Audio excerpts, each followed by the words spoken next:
Hi, this is Dinesh Gangasani. Welcome to my channel. Think about this. Canada నూతన ప్రధానిగా మాజీ banker mark Carney ఎన్నికయ్యారండి.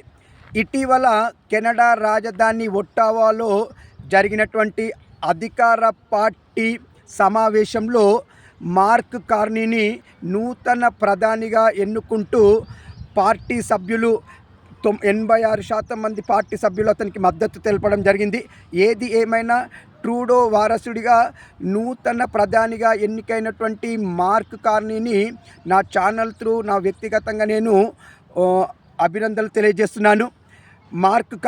ఈ సందర్భంగా mark Carney మాట్లాడుతూ భారత్తో సత్సంబంధాలు కొనసాగిస్తామని, అమెరికాతో వాణిజ్య యుద్ధంలో విజయం సాధిస్తామని పేర్కొంటూ ధీమా వ్యక్తం చేయడం జరిగింది. ఏది ఏమైనా మార్క్ కార్నీ ప్రధానిగా సక్సెస్ అవ్వాలని కోరుకుంటూ ఇట్లు దినేష్ గంగసాని.